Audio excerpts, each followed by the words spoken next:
అందమైన వెన్నెల రేయి. చిక్కటి చీకటి లాంటి కారుమబ్బు ఉరుముతూ పున్నమి వెన్నెలని వాటేసుకోవాలని చిరుతపులిలా పరిగెడుతుంది. ఒక్కోసారి దొరుకుతూ, ఒక్కోసారి వదిలించుకొని బయటకొస్తూ నిండు చందమామ మెరుపులతో పోటీపడుతూ దుబాంచులాడుతుంది. మోహితమైన రాత్రి మొగలి పువ్వులాంటి ప్రియ తన ప్రియుణ్ణి తలుపులతో ద్రవించిపోతుంది. పసిడి వెన్నెలతో పచ్చి వెన్నెలాంటి మెత్తని దేహం ఆమె సొంతం. ఆమె తన మీదునంతసేపు మంచానికి కూడా మైకం కమ్ముతుంది. పున్నమి రాత్రి జంట నాగు కోసం వెతుకులాడే నాగపాములా రాత్రి 3 గంటలకు బెడ్ మీద బొంగరంలా దొర్లుతుంది. చేతిలో ఉన్న ఫోన్ చెయ్యాలా వద్దా అన్నట్టు ఆన్ అండ్ ఆఫ్ చేసి ఒత్తుతుంటే ఊపిరాడక నలిగిపోతుంది. ఆలోచన ఆగితే మాత్రం ఆత్రం ఎందుకాగుతుంది? చెప్పకుండానే చెయ్యి ఫోన్ కలిపేసింది. అటువైపు ఫోన్ లిఫ్ట్ చెయ్యడమే ఆలస్యం. రేయ్ వరుణ్, ఏం చేస్తున్నావురా? మాట అడుగుతూనే బోర్ల పడుకున్న ఆమె అందాల తాకిడికి చేతిలోని పిల్లో నలిగిపోతుంది. టైం చూసుకుంటుంటే నవ్వుతూ ఫోన్ లిఫ్ట్ చేసిన వరుణ్, అర్ధరాత్రి ఫోన్ చేసి ఏం చేస్తున్నావంటవేంటే బేబీ? ఈ టైంలో ఏం చేస్తా? పడుకున్నా అన్నాడు. పడుకున్నావారా బంగారు? బయట చూడు, వర్షం వచ్చేలా ఉంది. మబ్బులు ఉరుముతున్నాయి. నువ్వు రారా బంగారు? నాకు నీతో ఉండాలని ఉంది. మత్తుగా వినిపిస్తున్న ఆమె మాటలకు నవ్వుకుంటూ, నాకు ఉండాలనే ఉంది బేబీ, కానీ ఇప్పుడు నేను పక్కన లేనుగా అన్నాడు. ఛీ పోరా, ఉంటే ఏం చేస్తావేంటి? ఏం చేస్తానా అని సాగదీసి ఏం చేస్తానో చెప్పాను. చేసి చూపిస్తా బేబీ అన్నాడు. హా, నాకు ఇప్పుడే కావాలి. బంగారు, ఏం చేస్తావో చెప్పు. వద్దే, నన్ను రెచ్చగొట్టకే. మళ్ళీ నిద్రపుచ్చడం నా వల్ల కాదు. అసలే నువ్వు నా పక్కన లేవు. కంట్రోల్ చేసుకోవడం చాలా కష్టం ప్రియా. నేను నిన్ను రెచ్చగొడుతున్నానా? అయితే నేను నీ పక్కన ఉంటేనే రెచ్చిపోతావా? దూరంగా ఉంటే నన్ను పట్టించుకోవా? అంది అలిగినట్టు. ముద్దుగా తోస్తున్న ఆమె మాటలకు, అలా కాదురా బేబీ, ఇప్పుడు నాకు మూడు వస్తే ఎలా చెప్పు? ముద్దు పెట్టడానికో, హగ్గు ఇవ్వడానికి, మురిపెం తీర్చడానికో పక్కన నువ్వు లేవు కదా. నువ్వు లేని ఈ టైంలో మూడ్ని కదిలిపించాలంటే కంట్రోల్ అవ్వడానికి నేను 3 చెరువుల నీళ్లు తాగాలి అన్నాడు. నీకు మూడు వస్తే కష్టం అంటున్నావు. మరి నా మూడు మొత్తం నువ్వు పాడు చేస్తున్నావు బంగారు. అలా కాదురా బేబీ, ఇప్పుడు కాదు గాని రేపు మనం ఎక్కడికైనా వెళ్దామా? ఏదైనా రెస్టారెంట్‌కి అలా ప్లాన్ చేద్దామా? అక్కడ మాత్రం నీ మూడ్‌ని నేను పాడు చెయ్యను. ఇంకా, ఇంకా తెప్పిస్తే ఏమంటావు? ఓకేనా? అయితే ఇప్పుడు నాకేం లేదన్నమాట. అంతే కదా? Baby Umma, miss you baby అంటూ వరుణ్ ఫోన్‌లోనే ప్రియకి ముద్దులు పెడుతూ, ఇప్పుడు ఇంకా నేను నీతో ఫోన్ మాట్లాడుతూ ఉంటే నన్ను నేను కంట్రోల్ చేసుకోవడం కష్టం. బాయ్, గుడ్ నైట్, ఉమ్మా అంటూ వరుణ్ కాల్ కట్ చేసేశాడు. వరుణ్ కాల్ కట్ చేయగానే, నువ్వు ఎప్పుడూ ఇంతేనేరా, నీ సంగతి రేపు చెప్తా చూడు అనుకుంటూ ఫోన్ పక్కకి విసిరింది. తెల్లారిజామునే మోగిన అలారంకి మెలకువ వచ్చిన వరుణ్ టైము 5:40 అయిపోయింది. త్వరగా రెడీ అవ్వాలి అనుకుంటూ బెడ్ దిగి, హే సిరి, ప్లే మ్యూజిక్ అనగానే సిరి మ్యూజిక్ ప్లే చేస్తుంటే, సిరి, ఇంక్రీజ్ ది మ్యూజిక్ వాల్యూమ్ అనగానే యాపిల్ సిరి మ్యూజిక్ వాల్యూమ్ని ఇంక్రీజ్ చేసింది. మ్యూజిక్ని హమ్ చేస్తూ వాష్రూమ్లో ఉన్న మిర్రర్ ముందు తనని తాను చూసుకుంటూ, ఎదురుగా ఉన్న బ్రష్కి క్లోజప్ పేస్ట్ పెట్టి ఈ అంటూ నోరు తెరిచి బ్రష్ చేస్తూ మ్యూజిక్కి డ్యాన్స్ చేస్తూ బ్రష్ అండ్ హ్యాండ్ బాత్ చేసి, వైల్డ్ అడ్వెంచర్ నేమ్ ఉన్న black t-shirt, cream colour jeans వేసుకొని జెడ్ పర్ఫ్యూమ్స్ ఒంటికి కట్టుకొని కారు కీస్ తీసుకొని రూమ్ నుండి బయటికి వచ్చేసే ముందు పవర్ ఆఫ్ చేసి, రూమ్ లాక్ చేసి, పార్కింగ్‌లో ఉన్న కారు దగ్గరికి వచ్చి కారెక్కి ప్రియకి కాల్ చేశాడు. మిర్రర్ ముందు కూర్చొని లిప్స్‌కి లిప్‌స్టిక్ వేసుకుంటున్న ప్రియ టక్కున ఫోన్ లిఫ్ట్ చేసింది. Baby, good morning. Good morning బంగారు. నేను జస్ట్ స్టార్ట్ అయ్యా. నీ దగ్గరికి ఇంకో 20 మినిట్స్‌లో ఉంటా. నువ్వు బయటికి వచ్చి రెడీగా ఉండు. హా! అలాగే. త్వరగా రా బంగారు. హా! ఆఫ్ అలాగే. అంటూ వరుణ్ కాల్ కట్ చేసి కార్ డ్రైవ్ చేసుకుంటూ ప్రియ దగ్గరికి వెళ్తాడు. అప్పటికే రెడీ అయిన ప్రియ వరుణ్ కోసం రోడ్ మీద ఎదురు చూస్తుంది. వరుణ్ రాగానే ప్రియ కారెక్కి, ఏరా, నైట్ కాల్ చేసి మూడు వచ్చిందిరా మొగడా అంటే నువ్వు రేపు చూద్దామంటావేంటి? అంది చిరుకోపంగా. అందుకే కదా బేబీ, ఇంత పొద్దున్నే వచ్చేశా. ఇలాంటి టైంలో నువ్వు రాత్రిది గుర్తు చేసుకొని మూడాఫ్ చేసుకోకు. నాకు చెయ్యకు ప్లీజ్. అంటూ ముద్దు పెట్టినట్టు పెదవుల ముడిచాడు. ప్రియ చిన్నగా నవ్వుకుంటూ, సరే, నువ్వు ఎక్కడికైనా దూరంగా తీసుకెళ్ళు. చల్లని ప్రకృతి, చుట్టూ వాటర్‌తో ఆహ్లాదంగా ఉండే ప్లేస్‌కి సరేనా? ఏదైనా కొనాల దగ్గరికి తీసుకెళ్ళినా పర్లేదు బంగారం. సరే బేబీ, రాత్రి నీ మూడ్ పాడు చేసినందుకు ఇప్పుడు నువ్వు కోరుకున్నట్లుగా ఒక కొలను ఉంది. అక్కడికి తీసుకెళ్తా. అక్కడ నీ మూడ్‌ని రాత్రికన్నా పదింతలు చేస్తా. సరే బంగారు. అంటూ తన సీట్లో నుండి లేచి కార్ డ్రైవ్ చేస్తున్న వరుణ్ణి బుగ్గలపై కిస్ చేసి, ఇప్పటికిది చాలు. మనం నువ్వు తీసుకెళ్తున్నా అన్న ప్లేస్‌కి వెళ్ళాక అక్కడ నీకింకా ఇస్తాను. అంటూ ప్రియ తన సీట్లో కూర్చోగానే వరుణ్ నవ్వుతూ, లవ్ యూ బేబీ అన్నాడు. లవ్ యూ టూ అంటూ వరుణ్ చేపట్టుకొని గుండెలకి హత్తుకొని కిస్ చేస్తుంది ప్రియ. ఇలా ఇద్దరూ కారులో సిటీకి ఔట్‌కట్స్‌లో ఉన్న కొలనును బయలుదేరతారు. కొంచెం దూరంలో కారు ఆపేసి, ప్రియా, ఇక నుండి కారు లోపలికి వెళ్ళదు. మనం నడుచుకుంటూ అలా కొలను దగ్గరికి వెళ్దాం అని వరుణ్ అనగానే ప్రియ సరే అంటుంది. కార్ డోర్‌కి లాక్ వేసి ఇద్దరు కలిసి ఒకరి చేయి ఒకరు పట్టుకొని అలా ఇద్దరు కలిసి నడిచి వెళ్తుంటే చుట్టూ పెద్ద పెద్ద చెట్లతో ఆ ప్లేస్ మొత్తం ఒక అడవిలా ఉంటుంది. ఆ అడవి మధ్యలో ఒక కొలను ఉంటుంది. ప్రియా, అదిగో నేను చెప్పిన ఆ కొలను అదే అని చూపించాడు. అక్కడక్కడ విచ్చుకున్న తామర పువ్వులతో చాలా అందంగా కనిపిస్తుంది ఆ కొలను.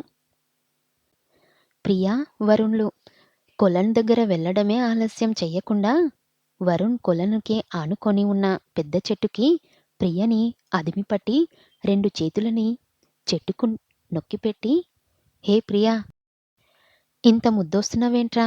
అంటూ ప్రియ ముఖంలో ముఖం పెట్టి గాలికి ఎగిరి ముఖం మీద పడుతున్న కురులను చిన్నగా ఊదుతూ మెల్లిగా ఆమె పెదవులని అందుకోబోయాడు. హే వరుణ్, వద్దురా, ప్లీజ్ రా, కిస్ చెయ్యకురా, ప్లీజ్ రా అంటూ ఆపేసింది ప్రియ. వద్దా బేబీ, నా పెదవుల ముద్దు నీకొద్దా బేబీ? అంటూ వరుణ్ పెదవులని ప్రియ పెదవులకి తగిలేలా దగ్గరికి పెట్టి, చెప్పు బేబీ అంటూ హస్కీగా మాట్లాడుతున్నాడు. నాకొద్దురా అంటున్ని ప్రియ ఒక్కసారిగా వరుణ్ పెదవులను తన ఆదరణతో తమంగా అందుకొని ఆదర సంతకం చెయ్యగానే వరుణ్ కళ్ళు మూసుకొని ప్రియ చేస్తున్న సంతకాన్ని ఆస్వాదిస్తున్నాడు. ప్రియ వరుణ్ణి పక్కకి గెంటేసి నవ్వుతూ కొలను దగ్గరికి పారిపోయి తన కాళ్ళని కొనాల్లోని నీటిలో ఉండేలా పెట్టుకొని కూర్చోగానే వరుణ్ కూడా వెనకే వెళ్ళి తన కాళ్ళని కూడా కొలంలో ఉన్న నీటిలో పెట్టి ప్రియ పక్కనే కూర్చున్నాడు. వరుణ్ అలా ప్రియ పక్కన కూర్చోగానే ప్రియ తన తలని వరుణ్ షోల్డర్‌పై పెట్టి నడుం పట్టుకోగానే వరుణ్ కూడా ప్రియ నడుముపై చేయి వేసి గట్టిగా అదిమి పట్టుకొని తనకి ఇంకా దగ్గరకు లాక్కొని, చాలా హ్యాపీగా ఉంది ప్రియా అన్నాడు. నాకు నీతో ఇలానే ఎప్పుడూ హ్యాపీగా ఉండాలని ఉందిరా. చెప్తూనే, హే వరుణ్ అంటూ చూడు, కొలంలో పడవ ఉంది. నాకు ఆ పడవ ఎక్కాలని ఉంది. అంటూ చిన్నపిల్లల్లా పడవ కోసం మారం చేస్తుంది. ఏంటి బేబీ, ఇప్పుడు నేను ఆ పడవ తీసుకురావాలా? నా వల్ల కాదు. నీ వల్ల కాదా? పో అయితే. నువ్వు పడవ తీసుకొచ్చి నన్ను పడవ ఎక్కిస్తే నీకు పడవలో నా అందాలన్నీ చూపిద్దామనుకున్నా. నువ్వు నీ వల్ల కాదు అంటున్నావు కదా! పో అయితే. నీకు నాకు కటిఫ్ అంటూ ప్రియ చిన్నపిల్లలా మాట్లాడుతుంది. హే బేబీ, నిజంగా నీ అందాలని చూపిస్తావా? ఎక్సైట్మెంట్‌గా అడిగాడు వరుణ్. హా! నువ్వు నన్ను పడవలోనే చూడాలి. అప్పుడు మనం జలజల జలపాతం నువ్వు, సెలసెల సెలరేయని నేను, సలసల నువ్వు తాకితే నన్ను పొంగే వరదైపోతాను. చలి చలి చలి గాలివి నువ్వు, చిరు చిరు చిరులానే నేను, చెర చెర నువ్వు అల్లితే నన్ను ఎగసే కంటెరవుతాను అంటూ బ్యాక్‌గ్రౌండ్‌లో సాంగ్ వేసుకొని మనం కలుద్దాం అంటుంది. నవ్వుతున్న ప్రియ బుగ్గ మీద సుతారంగా తడుముతూ ఇంకా ఏమీ ఆలోచించకుండా కొలంలోకి దూకి ఈదుకుంటూ పడవ దగ్గరికి వెళ్తాడు. గట్టు మీద ఉన్న ప్రియ ఫాస్ట్ ఫాస్ట్ వరుణ్ ఫాస్ట్ అంటూ గంతులు వేస్తూ వరుణ్ణి ఎంకరేజ్ చేస్తుంది. పడవ దగ్గరికి వెళ్ళగానే ఏదో స్మెల్ చాలా చిరాకుగా వచ్చినట్టు అనిపించింది వరుణ్‌కి. ఈ కొలంలో నీళ్లు మురికి పట్టేసి ఉన్నట్లున్నాయి అనుకుంటూ పడవని పట్టుకొని ఈత కొడుతూ కొలను ఒడ్డుకు వచ్చాడు. సడన్‌గా కొలను ఒడ్డున ఉన్న ప్రియ కనిపించదు. ప్రియా! ప్రియా! అంటూ వరుణ్ ఈత కొడుతూ పడవను పట్టుకొని ఫాస్ట్‌గా కొలను ఒడ్డుకు చేరి, ప్రియా! ప్రియా ఎక్కడున్నావు? ప్రియా! అంటూ తడిచిన బట్టలతోనే వరుణ్ ఆ అడవి అంతా వెతికినా ప్రియ కనిపించదు. ప్రియ కనిపించకపోయేసరికి వరుణ్ మోకాళ్ళ మీద కింద పడి ఏడుస్తూ, ప్రియా! ఎక్కడ ప్రియా? అంటుండగానే వెనక నుండి వరుణ్ణి హత్తుకొని, బంగారు, నేను కనిపించలేదని నా కోసం ఏడుస్తున్నావా? అంది ప్రియ. వరుణ్ అమాంతం వెనక్కి తిరిగి, హే పో, నేను ఎంత కంగారు పడ్డానో తెలుసా? నువ్వు కనిపించపోయేసరికి అంటూ అలిగి పక్కకు తల తిప్పి నిల్చున్నాడు. అయ్యగారు అలిగారా? అయితే అంటూ వరుణ్ పెదవులపై గట్టిగా ముద్దు పెట్టి కొలను ఒడ్డుకు ఉన్న పడవ దగ్గరికి పరిగెత్తుకుంటూ వెళ్ళింది. ప్రియ పడవను చూసి అలా షాక్లో ఆగిపోయింది. వరుణ్ కూడా వెనక పరిగెత్తుకుంటూ వెళ్ళి షాక్లో ఉన్న ప్రియను చూస్తూనే పడవ వైపు చూసి హడలిపోయాడు. గట్టిగా కేకలు వేస్తూ, ప్రియా! ఇక్కడి నుండి వెళ్ళిపోదాంరా అనగానే ప్రియ షాక్ నుండి బయటకు వచ్చి పడవలో పురుగులు పట్టి కుళ్ళిపోయిన దేహాన్ని, ఆ దేహం మీద కులకులమంటూ పరిగెడుతున్న పురుగులను చూస్తూ భయంతో గట్టిగా అరుస్తూ గంతులు వేస్తూ పడవని చూస్తుంటే, పడవలో పురుగులు పట్టి కుళ్ళిపోయిన దేహం ఉంటుంది. ఆ దేహం మీద పురుగులు కదులుతూ ఉంటే చూడటానికే చాలా జుగుసుగా ఉంటుంది. చూస్తూ ఉంటేనే వాంతులు అయ్యేలా ఉంటుంది. ప్రియ, వరుణ్లు కక్కుకొని ఆ పడవ ఉన్న శవానికి దూరంలో ఉన్న కార్ దగ్గరికి వెళ్ళి ఇద్దరూ కారులో ఉన్న వాటర్ బాటిల్ నీళ్లతో ఇద్దరూ నోరు కడుక్కొని పోలీసులు కంట్రోల్ రూమ్ 100కి కాల్ చేస్తే, కంట్రోల్ రూమ్‌లో హలో చెప్పండి. కంట్రోల్ రూమ్ నుండి మాట్లాడుతున్నా. సార్, నా పేరు వరుణ్. నేను ఇక్కడ పడవలో కుళ్ళిపోయిన డెడ్ బాడీ చూసా సార్. ఇదే నా నెంబర్. మీరు త్వరగా పోలీసులకు ఇన్ఫర్మేషన్ ఇవ్వండి. వాళ్ళు కాల్ చేస్తే నేను ఉన్న లొకేషన్ వాళ్ళకి పంపుతాను. సరే, నేను మా పోలీస్ స్టేషన్‌కి ఇన్ఫర్మేషన్ పాస్ చేస్తాను. మీరు మీ ఫోన్ నెంబర్ సిగ్నల్ వచ్చే ప్లేస్‌లో ఉండండి. త్వరలోనే మీకు పోలీస్ డిపార్ట్మెంట్ నుండి కాల్ వస్తుంది. సరే సార్ అని వరుణ్ ఫోన్ పెట్టేసి కారులో ఎక్కి కూర్చున్న ప్రియ పక్కకు వెళ్ళి కూర్చుంటాడు వరుణ్. టెంపుల్ ముందు పువ్వులు అమ్ముకుంటున్న అంజలి, గుడి మెట్ల మీద బిచ్చగాడిలా ఉన్న చారి, తలకి తలపాగ చుట్టుకొని గుడి ముందు కొబ్బరికాయలు అమ్ముతున్న ఎస్ఐ గౌతమ్ గత 2 సంవత్సరాల నుండి పోలీసులని ఇబ్బంది పెడుతూ, హ్యూమన్ ట్రాఫికింగ్ చేస్తూ పోలీసులకి దొరకకుండా ఈరోజు గుడికి వస్తున్న కరుడగట్టిన విరువప్పన్ని పట్టుకోవడానికి కాచుకొని ఉంటారు.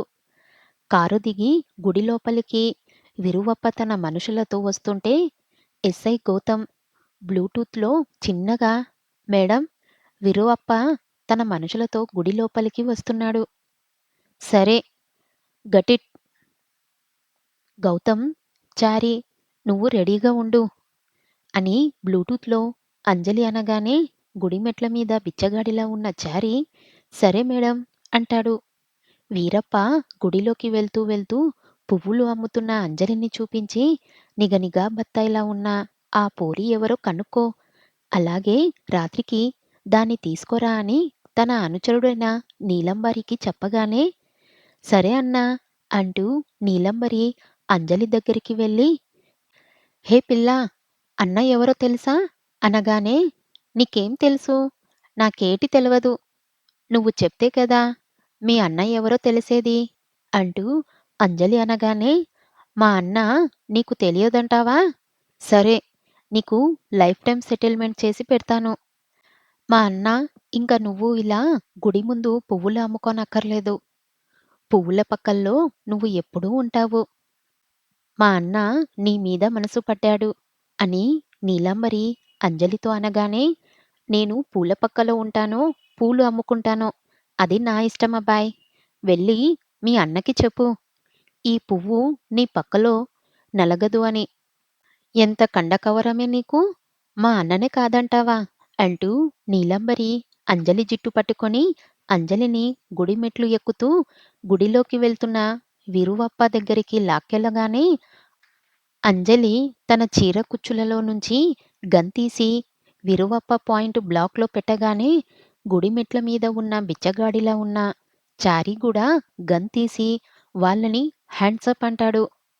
విరువప్ప తన మనుషులని మారువేషంలో ఉన్న అందరూ కానిస్టేబుల్ ఎస్ఐ గౌతమ్ కూడా చుట్టుముట్టేసరికి విరవప్ప అతని అనుచరులను కూడా గన్ తీసి పోలీసులపై కాల్పులు జరిపితే అంజలి, చారి, గౌతమ్ కూడా విరువప్పపై ఎదురు కాల్పులు జరిపి విరువప్పని, అతని అనుచరులని ఎన్కౌంటర్ చేసి పడేస్తుంది అంజలి. అంజలి విరువప్పని గన్‌తో కాల్చి చంపగానే అంజలికి కంట్రోల్ రూమ్ నుండి కాల్ వస్తుంది.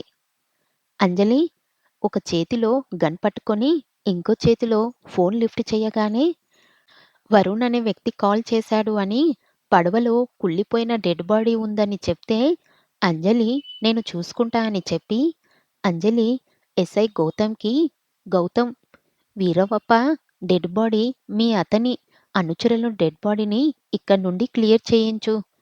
బుల్లెట్ తగిలిన మన కానిస్టేబుల్‌లని హాస్పిటల్‌కి త్వరగా పంపి ట్రీట్మెంట్ చేయించి గుడిలోకి వచ్చే భక్తులకి ఇబ్బంది కలగకుండా చూసుకో అంటూ చెప్పి చారి నువ్వు కార్తీ మనం వేరే పని మీద వెళ్దాం అంటూ అంజలి మురళికి కాల్ చేసి హే మురళి, నేను పంపిన లొకేషన్‌కి నువ్వు మీ టైంని తీసుకొని రా అని చెప్పి చారి కార్ తీయగానే అంజలి కార్‌లో కూర్చొని కంట్రోల్ రూమ్ నుండి వచ్చిన లొకేషన్‌ని కార్‌లో సెట్ చేసి చారి నువ్వు ఆ లొకేషన్ వెళ్ళు అనగానే చారి సరే మేడం అంటూ వరుణ్, ప్రియలు ఉన్న లొకేషన్‌లో వస్తారు.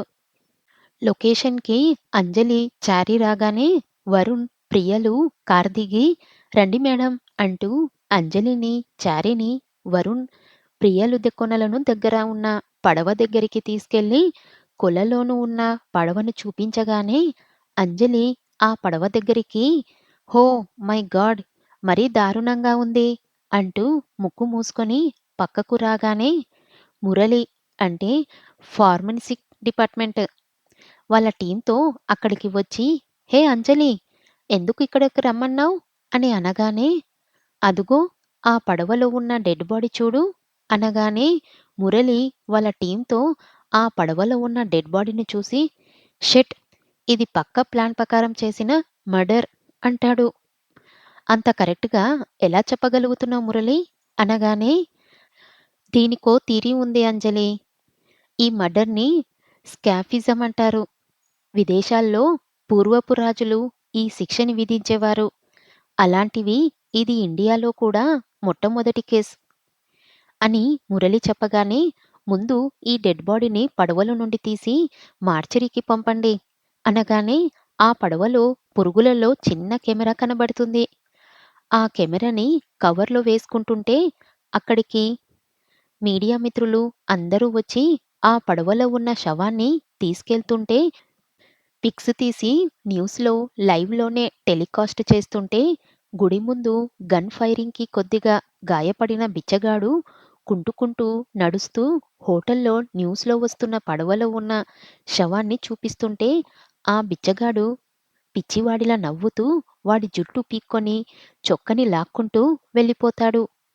అంజలి, వరుణ్ ప్రియ దగ్గర వాళ్ళ డీటెయిల్స్ తీసుకొని వాళ్ళని పంపించేసి, మురళి, అంజలి ల్యాబ్‌కి వెళ్లి పడవలో దొరికిన కెమెరాని ఓపెన్ చేసి, ఆ కెమెరాలో ఉన్న చిప్ తీసుకొని, చిప్‌లో ఉన్న వీడియోని ప్లే చేయగానే, ఆ వీడియోలో ఒకడిని జుట్టు పట్టుకొని ఈడ్చుకుంటూ వెళ్తూ వాడిని పడవలో పడేయగానే, పడవలో ఉన్న వాడి ఫేస్ కనిపిస్తుంది.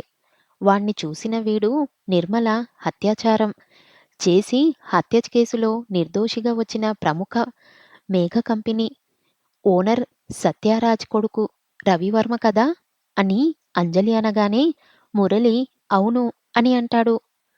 పడవలో రవిశర్మని పడేసి రవివర్మని కట్టేసి బలవంతంగా మిల్క్ తేనె గొంతు వరకు రవివర్మతో తాగించి ఎవడు ఏ ఆడపిల్ల మీద అత్యాచారం చేసినా వాడికి ఇదే గతి పడుతుంది అని ఆ వీడియోలో ఒక గొంతు వినబడుతుంది.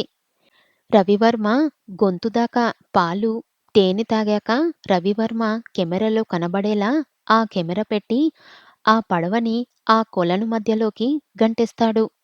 వీడియోలో మొదటి రోజు పీకల దాకా తాగిన రవివర్మ వాంతులు చేసుకోగానే కొద్ది గంటల తర్వాత పాలు, తేనెల మీద పురుగులు పడతాయి. ఆ పురుగులు పాలు, తేనెలని కొద్ది కొద్దిగా తినేస్తూ ఉంటాయి. రెండవ రోజు బ్రతికి ఉండగానే ఆ పురుగులు రవివర్మ నోటిలో, ముక్కులో దూరి రవివర్మని తినడం మొదలుపెడతాయి. పురుగులు కొద్ది కొద్దిగా పెరుగుతూ రవివర్మని కుడుతూ, తింటూ ఉంటాయి.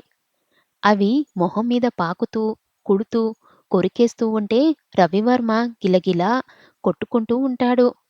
అలా మూడో రోజు, నాలుగో రోజు, అలా 7 రోజులు ఆ పురుగులు రవివర్మ మొత్తం, నోరు మొత్తం చేరి మొహం మొత్తం కప్పేసి కొరికి తినేస్తుంటే రవివర్మ 9 రోజులు పురుగుల తాకిడికి చనిపోతాడు. ఆ పురుగులు చనిపోయిన రవివర్మ ఉన్న పడవ మొత్తం వ్యాపించి చనిపోయిన రవివర్మని తేనిస్తుంటే ఆ రవివర్మ దేహం కుళ్ళిపోతూ పురుగులతో ఉంటే కెమెరా ఆ పురుగులలోకి పడిపోతుంది. కెమెరా బ్యాటరీ డౌన్ అయిపోయి ఆగిపోతుంది. వీడియో కూడా ఆగిపోతుంది. ఆ వీడియో చూసిన అంజలి పక్కనే ఉన్న సింక్ దగ్గరికి వెళ్ళి వామిటింగ్ చేసుకొని, "ఏంటి మురళి ఇది?" అనగానే, "దీనినే స్కాఫిజం అంటారంజలి. ఒక మనిషి బ్రతికి ఉండగానే తేనె పాలు తాగించి పడవలో కట్టేసి పురుగులు పట్టి చచ్చేదాకా వేసే శిక్షనే స్కాఫిజం అంటారు. చూసావుగా? ఎవరినైనా రేప్ చెయ్యాలి అని చూస్తే ఇదే గతి పడుతుంది" అని ఈ వీడియో మనం మీడియాకి ఇస్తే జనాలలో అత్యాచారం చెయ్యాలన్న కామందులు భయపడతారు అని మురళి అనగానే అంజలి ఆ వీడియోని అన్ని న్యూస్ ఛానళ్ళకి ఇవ్వగానే ఆ వీడియో న్యూస్ ఛానల్లో సోషల్ మీడియాలో ట్రెండింగ్‌లో ఉంటుంది. ఆ వీడియో చూసిన రవివర్మ నాన్న సత్యరాజ్ మీడియా తాకిడికి నిర్మలని రేప్ చేసి చంపినందుకు సరైన శిక్ష చట్టం వెయ్యకపోయినా ఎవడో అజ్ఞాత వ్యక్తి చేశాడు అని ఆ అజ్ఞాత వ్యక్తిని హీరోని సత్యరాజ్ తన పలుకుబడిలతో కొడుకు విడిపించిన సరైన శిక్ష పడింది అని ట్రోల్స్‌కి గురి అవ్వగానే సత్యరాజ్ ఇంట్లోనే గన్‌తో కాల్చుకొని చనిపోతాడు. ఆ వీడియో చూసిన చాలామంది ఆడవాళ్ళలో మార్పు కనిపిస్తుంది. కామందుడు ఇప్పుడే మేలుకున్నాడు. వరంగల్‌లో చిన్న పల్లెటూరిలో బీటెక్ చదువుతున్న నందిని అమ్మా, నాన్న టీవీలో న్యూస్ చూస్తుంటే నందిని తన గదిలోకి వెళ్ళి తలుపు మూసుకొని చిన్న స్టూల్ తెచ్చుకొని నందిని స్టూల్ ఎక్కి తన చున్నీని ఫ్యాన్‌కి కట్టి ఏడుస్తూ, "అమ్మా, నాన్న నేను చనిపోతున్నా. నన్ను క్షమించండి. నేను ఏ సూసైడ్ లెటరు ఎందుకు రాయటం లేదంటే, మన పరువు బజారున పడకూడదని అమ్మా. నేను ఈ నరకాన్ని ప్రతిరోజు భరించలేకపోతున్నా. అమ్మా, నాన్న అంటూ చున్నిని మెడకి బిగించి స్టూల్‌ని తన కాళ్ళ కింద ఉన్న స్టూల్‌ని కిందికి తనేద్దాం అనుకునే లోపు టీవీ న్యూస్‌లో స్క్రాఫిజం గురించి రవివర్మని చంపిన వీడియో న్యూస్‌లో వస్తుంటే, రవివర్మని చంపినవాడు ఏ ఆడపిల్ల మీద అయినా అత్యాచారం జరిగితే వాడికి ఇలాంటి శిక్ష పడుతుంది అనగానే, గదిలో ఉరివేసుకుంటున్న నందినికి ఆ మాటలు వినబడి తన మెడకి బిగించి ఉన్న నందిని తన చున్నీని తీసేసి ఫ్యాన్‌కి కట్టిన చున్నీ విప్పేసి స్టూల్‌ని పక్కన పెట్టి చున్నీని సరిచేసుకుంటూ ఏంటి నాన్నా టీవీలో న్యూస్‌లో వస్తుంది? అంటూ వాళ్ళ నాన్న పక్కన కూర్చొని, నాన్న గోవర్ధన్ భుజాలపై తల వాల్చి టీవీలో వస్తున్న న్యూస్ చూసి, మనసులో ఈ లోకంలో చాలా చోట్ల అలా అఘాత్యాలు జరుగుతున్నాయి. వాటిని ఈ మర్డర్ చేసిన అన్నకి తెలియజేస్తే తప్పు చేసిన వాడికి శిక్ష పడుతుంది కదా! అనుకుంటూ, నాన్న నువ్వు మీరు న్యూస్ చూడండి. నాకు కొంచెం పని ఉంది. నేను నా రూమ్‌కి వెళ్తున్నా అంటూ నందిని లేచి వెళ్ళిపోతుంటే, ఏంటో ఇది ఎందుకొచ్చిందో, ఎందుకు పోతుందో తెలియదు. నందిని, నాన్నకి నాకు కాఫీ కలిపి తీసుకురా అని నందిని అమ్మగారు అనగానే, అమ్మా నాకు పని ఉంది అని అన్నానా? నువ్వే కాఫీ కలిపి మీ గోవర్ధన్‌కి ఇచ్చుకో. అదే చేత్తో నాకు కూడా ఒక కాఫీ ఇవ్వు అని నందిని అనగానే, దీనికి పని చెప్తే తిరిగి నాకే పని చెప్తుంది. రేపు దీన్ని కట్టుకోబోయేవాడు దీంతో ఎలా వేగుతాడో ఏంటో! అంతా మీ వల్లే. గారాల కూతురు అంటూ నెత్తిన పెట్టుకొని బాగా గారాబం పెట్టారు. ఇప్పుడు నా నెత్తిన ఎత్తి కూర్చుంటుంది. ఏ పని చెయ్యదు అని శిరీష గోవర్ధన్‌తో అంటుంటే, ఇది మరీ బాగుంది. తల్లి కూతుర్లు కాఫీ కలుపుకోవడానికి కూడా కొట్టుకునేలా ఉన్నారు. నా మీద పడతావేంటే? అది పని ఉంది అని లోపలికి వెళ్ళిందిగా. నువ్వే కాఫీ కలిపి ఇవ్వు. హా! ఇస్తా. ఆ కాఫీలో కొంచెం విషం కలిపి ఇస్తా. కూతుర్ని బాగా వెనకేసుకొనొస్తున్నారు అంటూ లేచి శిరీష వంటగదిలోకి వెళ్ళింది. శిరీష వంటగదికి వెళ్ళగానే, కాఫీ కలిపితే కలిపావు గాని విషం మాత్రం కలిపావు శ్రీమతి అంటూ నవ్వుతూ గోవర్ధన్ అంటాడు. గదిలోకి వెళ్ళిన నందిని ల్యాప్టాప్ ఓపెన్ చేసి యూట్యూబ్ న్యూస్ ఛానల్స్‌లో స్క్రాఫిజం చూపిస్తున్న ఛానల్‌లో కింద కామెంట్స్‌లో, ఫేస్‌బుక్‌లో, ట్విట్టర్, ఇన్‌స్టాగ్రామ్‌లో కామందుడు అని సెర్చ్ చేసి మీకు జరిగిన అగత్యాల గురించి వివరంగా చెప్తే తప్పు చేసిన వాడికి శిక్ష బడును అని నందిని కామందుడు అనే యూట్యూబ్ ఛానల్ క్రియేట్ చేసి కామందుడు అకౌంట్ ద్వారా కామెంట్స్ మీద కామెంట్స్ పెడుతూనే ఉంటుంది. యూట్యూబ్ న్యూస్ ఛానల్‌లో స్క్రాఫిజం గురించి చూస్తున్న చాలామంది ఆ కామెంట్స్ చూస్తారు.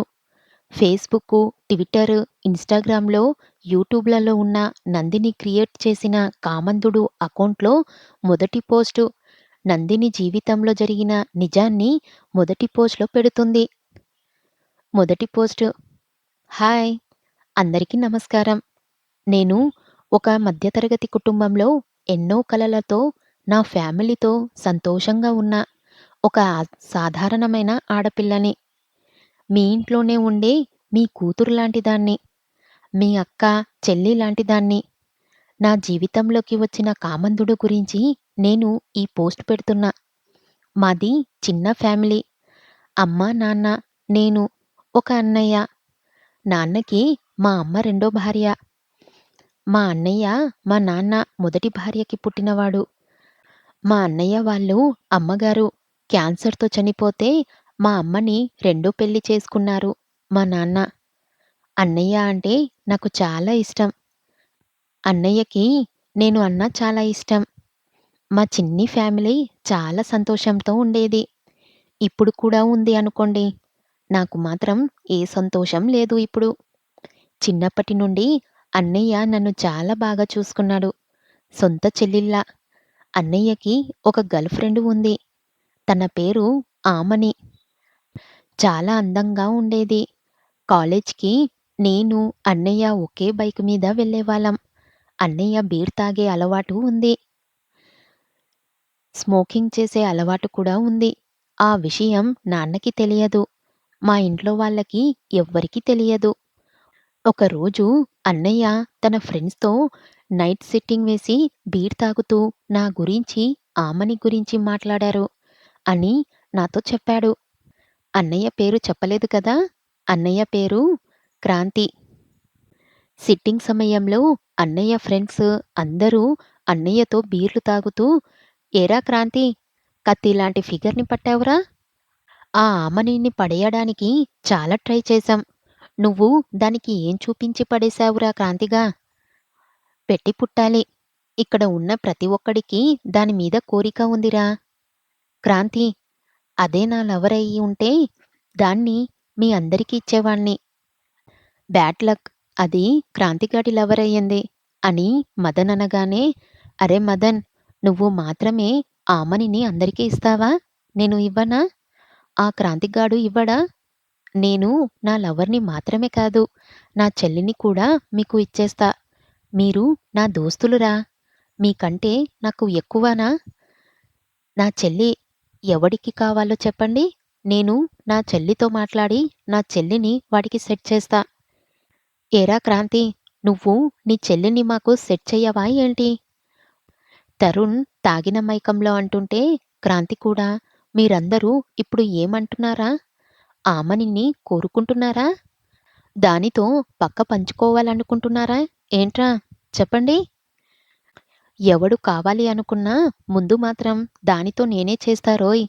తర్వాత మీ ఇష్టం" అంటూ ఫుల్‌గా తాగిన క్రాంతి తూలిపోతూ ఉంటే, "మదన్ వీడికి బాగా ఎక్కేసింది.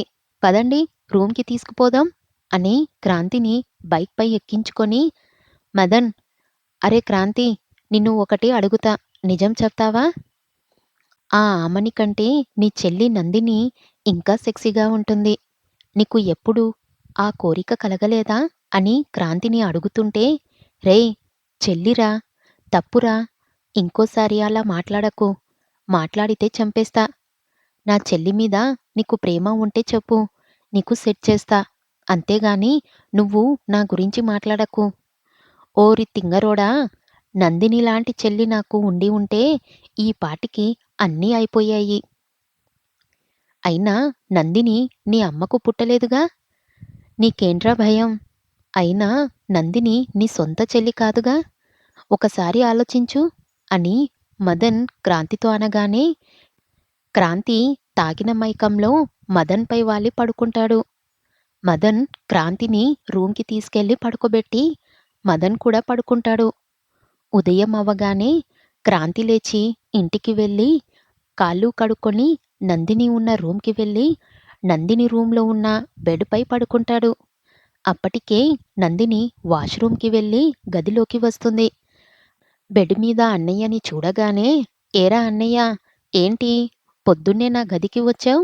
అని అడగగానే, "నా బాత్రూంలో వాటర్ రావడం లేదే, అందుకే నీ గదికి వచ్చాను" అంటాడు.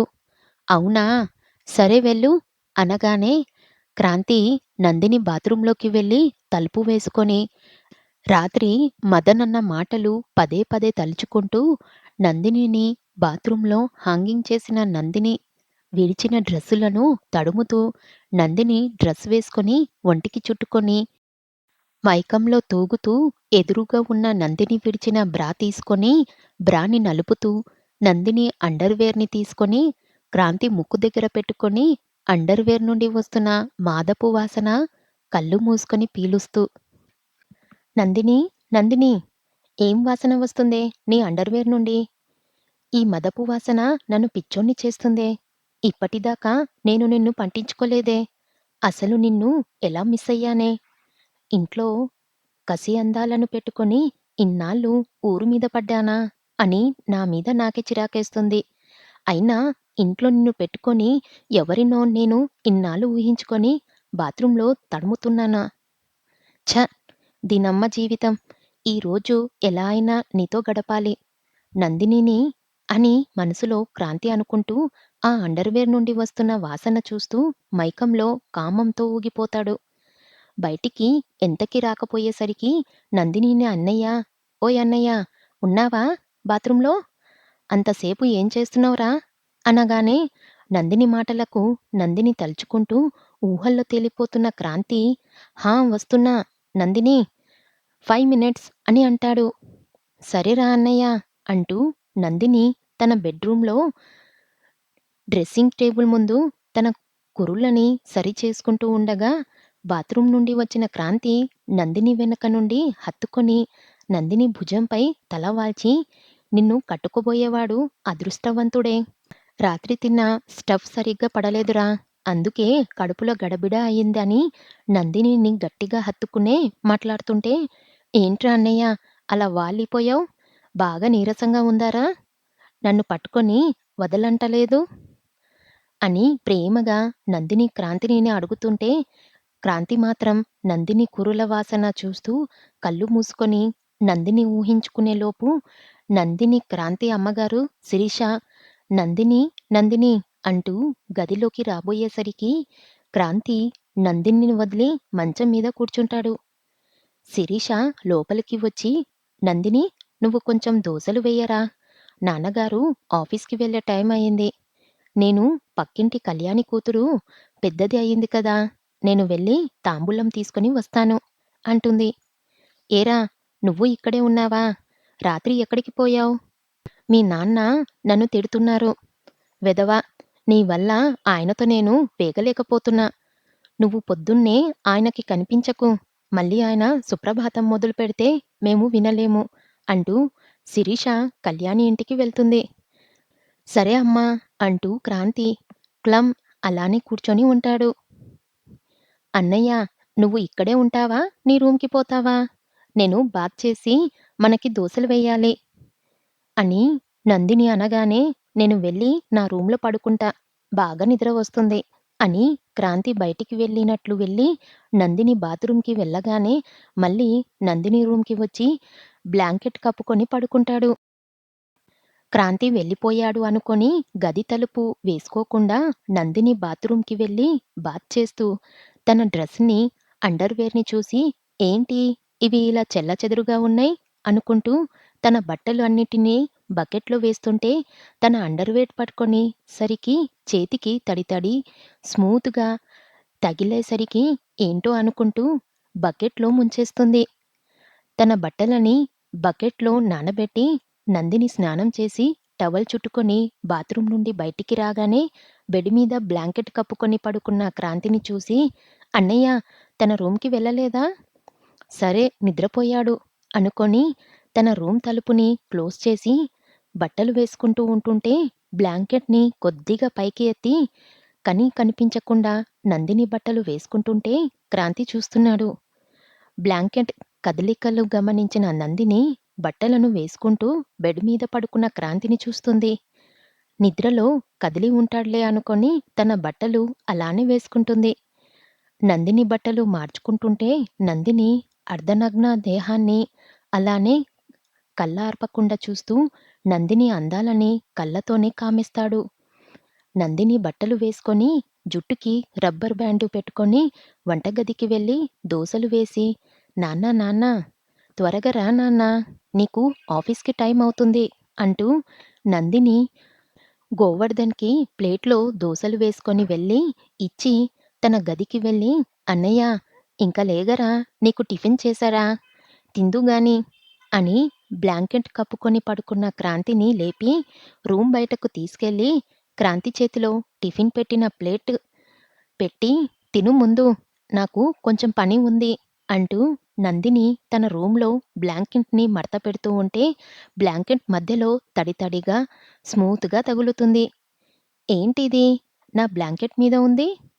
నా అండర్‌వేర్ మీద కూడా ఇలానే ఉంది" ఏంటో అనుకుంటూ బ్లాంకెట్ సర్ది మొత్తం ఇల్లు మొత్తం ఊడుస్తుంటే ఒంగొని ఊడుస్తున్న నందిని ఎద అందాల్ని టిఫిన్ చేస్తూ క్రాంతి అలానే చూస్తూ ఉంటాడు. టిఫిన్ చేసి క్రాంతి ఇల్లు ఊడుస్తున్న నందిని దగ్గరికి వచ్చి "నందిని మనం బయటికి వెళ్దామా ఎక్కడికైనా? నాకు ఇక్కడ బోర్ కొడుతుంది. నా లవర్ ఆమనిని తీసుకువస్తా. ముగ్గురం కలిసి బయటికి వెళ్దాం" నువ్వు వస్తే ఆమనిని కూడా వస్తుందిరా. ప్లీజ్ రా నందిని అని క్రాంతి అనగానే, సరే అన్నయ్య వస్తాను. వైజాగ్ వెళ్దాం అన్నయ్య. అక్కడ బీచ్ ఉంటుంది. అక్కడి నుండి కుదిరితే అరకు వెళ్దాం. ఓకేనా? అని నందిని అనగానే, గుడ్ ఐడియా రా! నందిని ఈరోజే ఈవినింగ్ వెళ్దాం. నేను ఆమనిని చెప్తా అంటూ నందినికి హగ్ ఇచ్చి, క్రాంతి ఆమనికి కాల్ చేసి రెడీగా ఉండు మనం బయటకు వెళ్తున్నాం అని మెడికల్ షాప్‌కి వెళ్ళి ఐపిల్ టాబ్లెట్స్ అలాగే స్లీపింగ్ పిల్స్ తీసుకొని వస్తాడు. స్లీపింగ్ పిల్స్ జనరల్‌గా మెడికల్ ప్రిస్క్రిప్షన్ లేకుండా ఇవ్వరు. క్రాంతి వాళ్ళ స్నేహితుడికి మెడికల్ షాప్ ఉండటం వల్ల అది సాధ్యమైంది. సాయంత్రం క్రాంతి నందిని కార్లో కూర్చోగానే గోవర్ధన్, ఏరా ఖర్చులకి డబ్బులున్నాయా? ఇవిగో ఈ 10,000 తీసుకో అని క్రాంతికి ఇచ్చి జాగ్రత్తగా వెళ్ళిరండి అనగానే, నందిని గోవర్ధన్ వంక కోపంగా చూస్తుంది. కొడుక్కి డబ్బులు ఇచ్చావు గాని నాకు ఇవ్వలేదు అన్నట్టు. గోవర్ధన్ నందిని మొహంలో కోపం చూసి, నీ హ్యాండ్ బ్యాగ్ చెక్ చెయ్ అన్నట్లు సైగలు చేస్తాడు గోవర్ధన్. నందినిని తన హ్యాండ్ బ్యాగ్ ఓపెన్ చేసి చూస్తే 20,000 హ్యాండ్ బ్యాగ్‌లో ఉంటాయి. అది చూసిన నందిని నాన్నకి ఫ్లయింగ్ కిస్ ఇచ్చి థాంక్స్ అన్నట్లు చూస్తుంది. క్రాంతి నందినిని కార్‌లో వెళ్తుంటే శిరీష కార్‌కి ఎదురుగా వచ్చి, జాగ్రత్తగా వెళ్ళిరండి అంటూ క్రాంతి నందిని కార్‌లో వెళ్తుంటే బాయ్ చెప్తారు. శిరీష, గోవర్ధన్. కార్‌లో ఇద్దరూ కలిసి ఆమని దగ్గరికి వెళ్ళి ఆమనిని పికప్ చేసుకొని పొద్దున్నకి వైజాగ్ వెళ్తారు. అనుకున్నట్లుగానే 2 రూమ్స్ తీసుకుంటారు. ఒక రూమ్‌లో నందిని, ఇంకొక రూమ్‌లో ఆమని. క్రాంతి ఉండేలా 2 రూమ్స్‌కి అటాచ్ డోర్ కూడా ఉంటుంది. రూమ్‌లో ఫ్రెష్ అయ్యి ముగ్గురు వైజాగ్ మొత్తం తిరిగి ఈవినింగ్ బీచ్‌లో ఆహ్లాదం పొంది రెస్టారెంట్‌లో ఫుడ్ తిని రూమ్‌కి వస్తారు. వచ్చేతప్పుడు రూమ్‌కి జ్యూస్ తీసుకొని వస్తారు. నందిని ఆ జ్యూస్ తాగి తన రూమ్‌లో నిద్రపోతుంది. క్రాంతి, ఆమనిలు వాళ్ళ రూమ్‌లో చాలా రోజులకి దొరికిన ఏకాంతాన్ని రతిలో ముంచి స్వేద తిరుతుండగా ఆమని బయట నుండి తెచ్చిన జ్యూస్ ఆమనిక ఇస్తాడు క్రాంతి. ఆమని ఆ జ్యూస్ తాగి నిద్రలోకి జారుకోగానే ఆమని పడుకుందో లేదో చెక్ చేసి క్రాంతి తన రూమ్ నుండి నందిని రూమ్‌కి వెళ్తాడు. నందిని తన రూమ్‌లో గాఢ నిద్రలో ఉంటుంది. క్రాంతి నందినిని పక్కకు చేరి నందిని ఫేస్‌ని కదిపి పడుకుందో లేదో టెస్ట్ చేసి తన చేతులని నందిని ఎదసంపదపై పెట్టి, క్రాంతి నందిని పక్కకు చేరి నందిని ఫేస్‌ని కదిపి పడుకుందో లేదో టెస్ట్ చేసి తన చేతులని నందిని ఎద సంపదపై పెట్టి, నందిని ఎద అందాలను ఆస్వాదిస్తూ నందినిని కామంతో విహాస్త్రాన్ని చేసి ఎదురుగా నగ్నంగా ఉన్న తన చెల్లి అందాలను తనివితీర చూస్తూ స్పృహిస్తూ ఆనందపడుతుంటే, తన ఒంటికి తగులుతున్న చల్లని స్పర్శలో నిద్రలోనే నందిని ఫీల్ అవుతూ అలానే పడుకొని ఉంటుంది. కొద్దిసేపటికే తన అంగాలలో వస్తున్న పెయిన్‌కి నిద్ర లేచేసరికి తన ఒంటి మీద నూలుపోగు లేకుండా క్రాంతి అన్నయ్య తనలో కదులుతుంటే, అన్నయ్య ఏం చేస్తున్నావు? అంటూ నందిని క్రాంతిని గెంటెయ్యబోయేసరికి క్రాంతి నందిని చేతులను అదిమి పట్టుకొని, ఏంటే గెంటేస్తున్నావు? అన్నయ్య అంటున్నావు నన్ను? నేను ఏమైనా మీ అమ్మ కడుపులో నుండి వచ్చానా? మీ అమ్మ వేరు, మా అమ్మ వేరు. నువ్వు నా చెల్లివి కాదు. అందాల విందువి. మూసుకొని నాకు కోపరేట్ చెయ్యి. లేదంటే నిన్ను బట్టలు లేకుండా న్యూడ్ తీశా. ఆ వీడియో బయట సోషల్ మీడియాలో పోస్ట్ చేస్తా. నాకు మూడు వచ్చినప్పుడల్లా నువ్వు నా కోరిక తీరిస్తే. ఈరోజు నీకు కొత్తగానే ఉంటుంది. నొప్పిగానే ఉంటుంది. అలవాటైతే అది తీయని బాధ అవుతుంది. నువ్వు కూడా రోజు సుఖపడతావు. ఏంటి అర్థమైందా? లేదు. నేను ఈ విషయం అమ్మకి చెప్తా. నాన్నకి చెప్తా అంటే నీ వీడియో తెలుసు కదా! ఎక్కడ ఉంటుందో? నీకు ఇంకా కోపం తెప్పిస్తే మీ అమ్మని కూడా ఉరివేసి నీ వల్లే చనిపోయిందని సూసైడ్ నోట్‌లో రాసి మీ అమ్మని చంపేస్తా అని క్రాంతి భయపెట్టగానే నందిని క్రాంతిని గెంటేస్తూనే తన తనువుని క్రాంతికి సొంతం చేసేస్తుంది. కోరిక తీర్చుకునేదాకా క్రాంతి నందినితో గడిపి ఆమని రూంలోకి వెళ్ళిపోతాడు. నందిని తన కాళ్ళ మధ్యలో వస్తున్న నొప్పికి విలవిలాలాడిపోతూ బాధని గొంతులో దిగమింగి లేవలేని స్థితిలో వాష్రూమ్కి వెళ్ళి షవర్ ఆన్ చేసుకొని అలాగే షవర్ కింద వాష్రూంలో కూర్చొని కన్నీళ్ళింకిపోయేదాకా ఏడుస్తూ ఉంటుంది. నందిని లేచి స్నానం చేసి రూంలో తన బ్లడ్ నందిని లేచి స్నానం చేసి రూంలో తన బ్లడ్ అంటున్న బెడ్‌షీట్‌ని తీసి బ్లడ్ కనిపించకుండా మడతపెట్టి వేరే బెడ్‌షీట్ బెడ్ మీద వేసి ఏమీ తెలియని దానిలా నిద్రపోతుంది. మార్నింగ్ ఆమని లేచి రెడీ అయ్యి నందిని రూమ్‌కి వచ్చి, "ఏంటి నందిని ఇంకా రెడీ అవ్వలేదు? త్వరగా రెడీ అవ్వు. బయటికి వెళ్దాం" అనగానే, "లేదు ఆమని, నేను రాలేను. పీరియడ్స్ వచ్చాయి. చాలా పెయిన్‌గా ఉంది" అని అబద్ధం చెప్పి అలానే రూమ్‌లో పడుకుంటూ, "మీరు వెళ్లి రండి. మళ్ళీ మీ మధ్యలో నేనెందుకు? పానకంలో పుడకల్లాగా" అని నందిని అనగానే, "సరే మరి మేము వెళ్తున్నాం" అని ఆమని, క్రాంతిలు బయటకు వెళ్ళి మళ్ళీ వచ్చేటప్పుడు జ్యూస్ తీసుకొని వస్తారు. మళ్ళీ ఆమని జ్యూస్ తాగి నిద్రపోతే జ్యూస్ తీసుకొని క్రాంతి నందిని రూమ్‌కి వెళ్ళి, "ఇదిగో ఈ జ్యూస్ తాగు" అనగానే, "ఎందుకు? నిద్రపోతే మళ్ళీ నన్ను అనుభవించడానికా?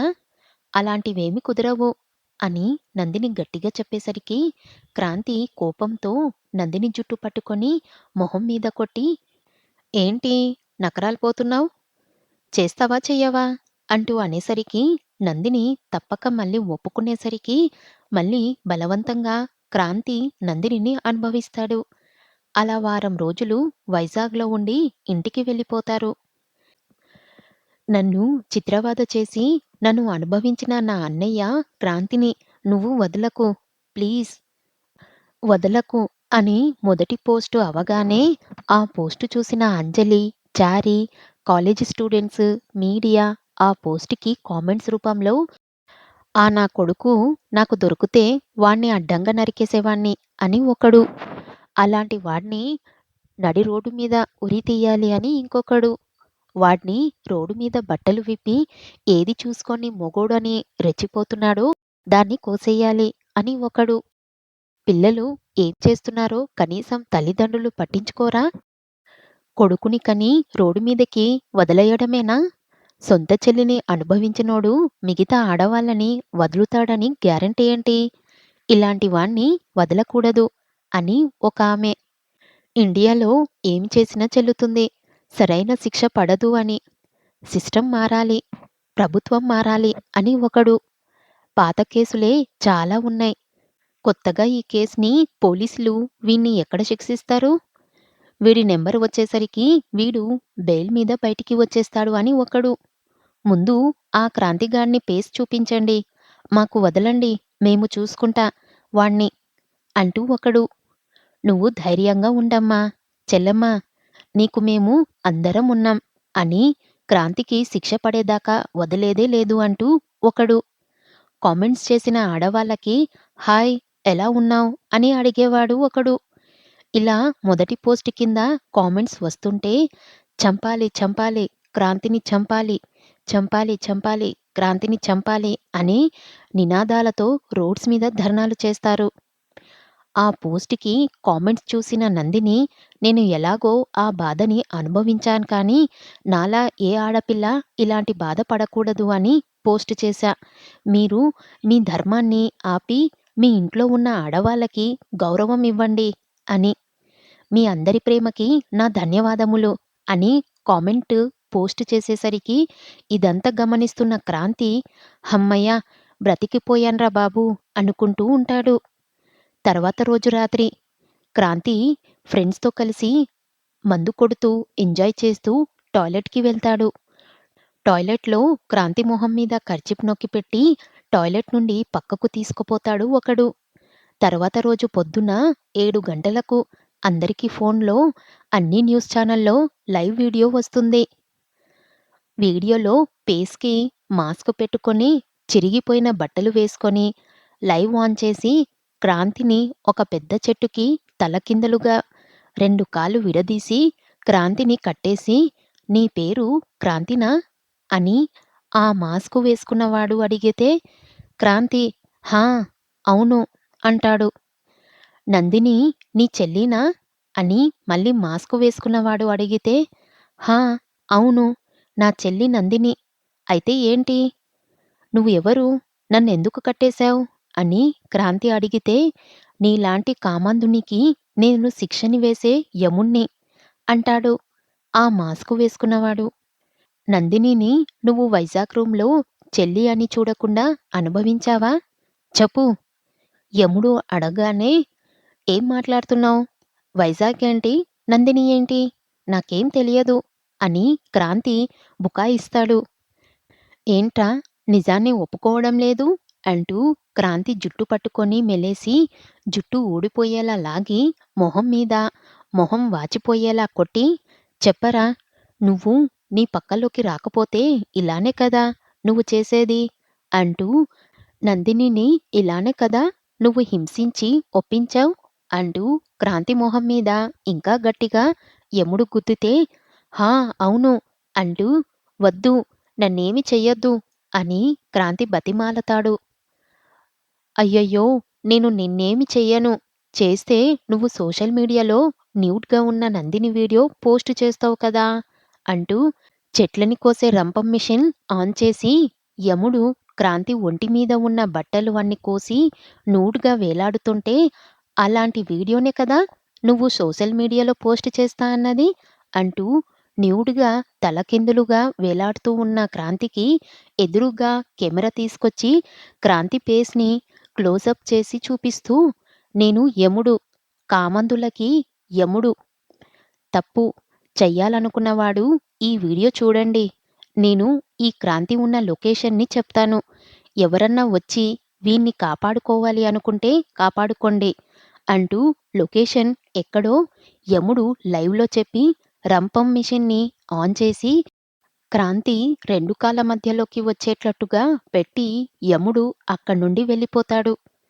కొంచెం కొంచెం రంపం మిషన్ తలకిందులుగా వేలాడదీసి ఉన్న క్రాంతి 2 కాళ్ళ మధ్యలోకి వస్తుంటే, అది చూసిన లైవ్ వీడియోలో చూసిన అంజలి, చారీలు ఆ లొకేషన్‌లోకి చాలా ఫాస్ట్‌గా వెళ్తుంటారు. జనాలు కూడా ఆ లొకేషన్‌కి ఎగబడి వచ్చేసరికి ట్రాఫిక్ జామ్ వల్ల ఆ లొకేషన్‌లోకి వెళ్ళలేకపోతారు. లైవ్‌లోనే ఆ రంపం మిషన్ క్రాంతి అంగాన్ని 2 కాళ్ళ మధ్యలో నుండి కోస్తూ ఉంటే, క్రాంతి గట్టిగా అరుస్తూ ఉంటాడు. రంపం మిషన్ 2 కాళ్ళ మధ్యలో నుండి క్రాంతిని కోసేసేసరికి, అంజలి, చారి లొకేషన్‌కి వెళ్ళేసరికి క్రాంతి 2 ముక్కలుగా తలకిందులుగా వేలాడదీసి ఉంటాడు. "హో షట్! ఏంటి చారి ఈ దారుణం? వాడు ఎదవే, పనికిమాలినవాడే, వాబీవరుసల్లేనివాడే, కామందుడే. కానీ చట్టాన్ని చేతిలోకి మరీ తీసుకొని ఒక రేపిస్ట్‌ని ఒక చెట్టుకి కట్టి తలకిందులుగా వేలాడదీసి 2 ముక్కలుగా నరకడం ఎంతవరకు కరెక్టు? ప్రభుత్వం ఉంది, పోలీసులు అయినా మనముండి ఏం ప్రయోజనం చారి? శిక్షించడం తప్పు కాదు. కానీ ఇలా చెయ్యడం తప్పు చారి" అని అంజలి అనగానే, "మేడం, మీకు మన మీద, మన ప్రభుత్వం మీద నమ్మకం ఉందా మేడం? మనం పోలీసులం. మనకి మనమే రక్షణ ఇచ్చుకోలేని పోలీసులం.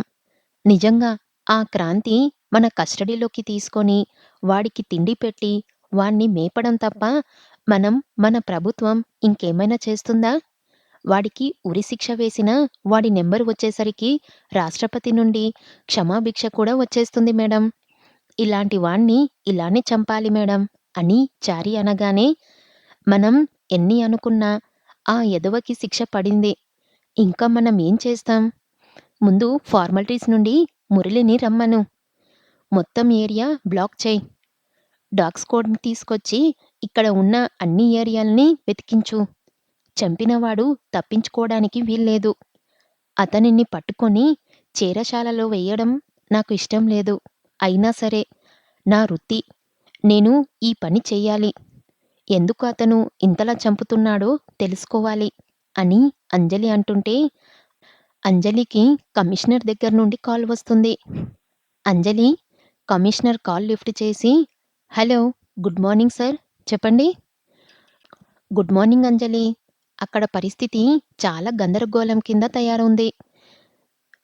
నువ్వు ఉన్న ప్లేస్‌కి జనాలు పెద్ద ఎత్తున వస్తున్నారు. చంపిన వాణ్ణి దేవుడు అంటున్నారు. మహిళా సంఘాల నుండి, మహిళ నుండి హంతకుడికి చాలా మద్దతు వస్తుంది. నువ్వు ఈ కేస్‌లో ఏ నిర్ణయం తీసుకున్నా జాగ్రత్తగా తీసుకొని ఆలోచించు. పైనుండి వచ్చే ప్రెషర్ నేను హ్యాండిల్ చేస్తాను. నీకు సపోర్ట్‌గా మనుని ఇన్వాల్వ్ అవ్వమని చెప్తా. ప్రీవియస్‌గా మీరు ఇద్దరు కలిసి 'పున్నమి నాగు'లో పని చేశారు. అందుకే మీ బాండింగ్, మీ డిస్కషన్ చాలా స్పోర్ట్స్‌గా ఉంటాయి. హంతకుడు దొరికితే జనాల దృష్టి మళ్లించాలంటే ఒక ఫేక్ ఎన్‌కౌంటర్ చేయండి. హంతకుడిని ఒక సైకోలా చూపించండి. కానీ నిజంగా చంపేవాణ్ణి మాత్రం అరెస్ట్ చేసి బంధించండి అని కమిషనర్ చెప్పగానే అంజలి అలాగే సార్, అలాగే చేస్తా. అండ్ మీకు థాంక్స్. మా అన్నయ్య మనుని ఈ కేసులో నాకు హెల్ప్‌గా పంపుతున్నందుకు అని అంజలి అనగానే it's my pleasure Anjali. But హంతకుడిని మాత్రం మీరు ఖచ్చితంగా కనిపెట్టాలి అని ఆర్డర్ వేసి కమిషనర్ కాల్ కట్ చేసేస్తాడు. కమిషనర్ కాల్ కట్ చేయగానే చెట్టుకి 2 ముక్కలుగా వేలాడుతున్న క్రాంతి శవాన్ని ఫార్మాలిటిక్స్ టీమ్ దింపుతుంటే అంజలి, చారి అలానే చూస్తూ ఉంటారు. అదే సమయంలో నందిని ఇంట్లో "ఏమోయ్! కొంచెం కాఫీ కలుపనోయ్" అంటూ తలకి స్నానం చేసొచ్చి దేవుడి గదిలో దండం బెట్టుకోడానికి వెళ్ళిన గోవర్ధన్ శిరీషతో అనేసరికి ఇంటి ముందు ఉన్న తులసి మొక్కకి తలంటు స్నానం చేసి కళ్ళు మూసుకొని ప్రదక్షిణాలు చేస్తూ శిరీష అలాగే ఉంటుంది. భార్య అలాగే అనేసరికి గోవిందు సిగ్గుపడుతూ నేనంటే ఎంత ప్రేమో ఈ పిచ్చిదానికి అనుకుంటూ దేవుడికి దండం పెట్టుకొని న్యూస్ చూద్దామని టీవీ రిమోట్ తీసుకొని టీవీ ఆన్ చేసి న్యూస్ ఛానల్ పెడతాడు. న్యూస్‌లో బ్రేకింగ్ న్యూస్, లైవ్ విజువల్స్. గత కొద్ది రోజుల ముందు స్క్రాపిజం గురించి మీరు చూసే ఉంటారు. అలాంటి ఘటనలతో మళ్ళీ మీ ముందుకి లైవ్ విజువల్స్ వస్తుంది. మీ రియల్ న్యూస్ టీవీ. ఇప్పుడు మీరు చూస్తున్న విజువల్స్‌లో కామందుడు అనే సోషల్ మీడియా పేజెస్‌లో స్క్రాపిజం తర్వాత తనకి జరిగిన అన్యాయాన్ని నందిని అనే యువతి మొదటి పోస్ట్ రూపంలో తన అన్న క్రాంతి తన మీద జరిపిన అత్యాచార ఉదంతాన్ని నిర్భయంగా పోస్ట్ రూపంలో పోస్ట్ చేసి చెప్పింది. ఇప్పుడు నందిని మీద నందిని అన్నయ్య క్రాంతి జరిపిన అత్యాచారాన్ని ఫేస్‌కి మాస్క్ పెట్టుకొని చిరిగిపోయిన బట్టలతో క్రాంతిని ఎలా తలకిందులుగా వేలాడదీసి యముడు అనే హంతకుడు రంపం మిషన్‌తో కోసేసి 2 ముక్కలుగా చేశాడో చూడటానికే చాలా భయంకరంగా ఉంది. ఆ రంపం మిషన్ ఆ క్రాంతికి కోస్తుంటే క్రాంతి ఎలా విలవిలలాడుతూ గాలిలో ఊగుతున్నాడో కనిపిస్తుందా? ఇది అన్నచెల్లెల బంధానికే మాయని మచ్చకి వేసిన శిక్ష అనుకోవచ్చు. మా ప్రతినిధి దేవిక సంఘట స్థలంలో ఉన్నారు. చెప్పండి దేవిక, అక్కడ పరిస్థితి ఎలా ఉంది? అక్కడికి జనాలు తండపతండాలుగా వస్తున్నారు అని విన్నాం. ఇది ఎంతవరకు నిజం? క్రాంతిని చంపినందుకు ఆ యముడికి ఆడవారు నీరాజనాలు పడుతున్నారు అని తెలుస్తుంది అని అడిగేసరికి ఇక్కడ పరిస్థితి చాలా దారుణంగా ఉంది వెంకీ. 2 ముక్కలుగా ఉన్న క్రాంతిని ఇప్పుడే ఫార్మలిక్స్ వాళ్ళు కిందకి దించారు. క్రాంతి బాడీని దగ్గరికి పెడుతున్నారు. మీరు ఆ విజువల్స్ చూడొచ్చు అని క్రాంతి ముక్కలను దగ్గరికి పెట్టేసరికి టీవీలో క్రాంతి ఫేస్ చూసిన గోవర్ధన్ క్రాంతి, నాన్న క్రాంతి అంటూ గట్టిగా అరుస్తూ టీవీ ముందుకి పరుగున వెళ్ళి టీవీని పట్టుకొని నాన్న క్రాంతి, అరె నాన్న క్రాంతి నువ్వేనారా అంటూ నందినిని అంటూ గట్టిగా అరిచేసరికి నిద్రపోతున్న నందిని ఒక్కసారిగా లేచి ఏంటి నాన్నా అంటూ పరుగు పరుగున నాన్న దగ్గరికి వచ్చేసరికి శిరీష కూడా గోవర్ధన్ అరుపుకి తులసి మొక్క దగ్గర నుండి పరుగున వస్తుంది. ఏమైందండి అంటూ శిరీషని చూసి గోవర్ధన్ చూశావా శిరీష, న్యూస్‌లో మన క్రాంతిగాడే, మన క్రాంతి ఎలా ఉన్నాడో చూడే అనేసరికి టీవీలో వస్తున్న క్రాంతి విజువల్స్‌ని చూసి శిరీష కళ్ళు తిరిగి కింద పడిపోతుంది. శిరీష కళ్ళు తిరిగి కింద పడిపోగానే అమ్మా అంటూ నందిని శిరీషని పట్టుకొని ఏడుస్తుంటే, గోవర్ధన్ నందినిని టీవీలో వస్తుంది ఏంటి? అన్నయ్యకి నీకు జరిగింది ఏంటి? అది నిజమా? చెప్పు అంటూ కొడుకు పోయాడన్న బాధలో వస్తున్న కోపంతో నందినిని చెయ్యి పట్టుకొని పైకి లేపి మొహం మీద చెంపదెబ్బలు కొడుతూ అడుగుతుంటే, ఆగండి నాన్నా! కొట్టింది చాలు. ఇదే కోపం మీ కొడుకుపై చూపించి ఉంటే ఈరోజు నా బ్రతుకు ఇలా అయ్యేది కాదు. అంటూ చెంపదెబ్బ కొడుతున్న గోవర్ధన్ చెయ్యి పట్టుకొని నందిని అనేసరికి, నీ బ్రతుకికి ఏమయింది? చెప్పు. ఏమైందా? నాన్న తర్వాత నాన్నలా నాకు ధైర్యాన్ని ఇచ్చి నా అన్నయ్య నన్ను కంటికి రెప్పలా కాచుకుంటాడు అనుకుంటే, నా మనం దోచుకునే యముడయ్యాడు. నేను తన చెల్లి నీ అని చూడకుండా నాకు మత్తుమందు ఇచ్చిన నా మానం దోచుకొని నన్నే బ్లాక్‌మెయిల్ చేసి ఆడదానికి ప్రాణం కన్నా గొప్పదైన మానాన్ని హరించే కామందుడు అయ్యాడు. నీ కొడుకు కామానికి నీ కొడుకు కింద నేను నలిగిపోతూ నా మనసు చచ్చిపోతే ఎక్కడ నీ పరువు పోతుందో అని వైజాగ్ నుండి వచ్చిన దగ్గర నుండి నాలో నేను చచ్చిన శవంలా బ్రతుకుతున్నా. మీరు మీ కన్న కొడుకు చదిమేసిన మీ కన్న కూతుర్ని పట్టుకొని ఏమైంది అంటే ఏమని చెప్పాలి? ప్రతి రాత్రి వాడు నా గదిలోకి వచ్చి నన్ను అనుభవిస్తుంటే, నీ సుపుత్రుడు నన్ను వశం చేసుకొని అనుభవిస్తున్నాడు అని చెప్పాలా? ఎంతకాలం నేను నా మనసుని చంపుకొని నీ కొడుకుతో పక్కపంచుకోవాలి? వాడు ఎన్ని చేసినా సరే నేను ఓర్చుకున్నా. కానీ మొన్న రాత్రి వాడు ఒక మృగంలా నా ఒళ్ళు ఎలా రాక్కేశాడో చూడండి అంటూ వీపు మీద ఉన్న గోరు మచ్చలని చూపిస్తూ, అందుకే నాన్నా నేనే చనిపోదామని ఉరి వేసుకోవాలనుకున్నా. కానీ అదే టైంలో న్యూస్‌లో స్క్రాపిజం గురించి వచ్చింది. అందుకే సోషల్ మీడియాలో కామందుడు అనే పేజీ క్రియేట్ చేసి నా స్టోరీ పోస్ట్ పెట్టాను. అది చూసి స్క్రాపిజం చేసిన అన్నయ్య నీ కొడుకికి శిక్ష విధించాడు. నాకు న్యాయం జరిగింది. నాకు న్యాయం జరిగింది అంటూ ఉండగా శిరీషకి మెలకువ వచ్చి లేచి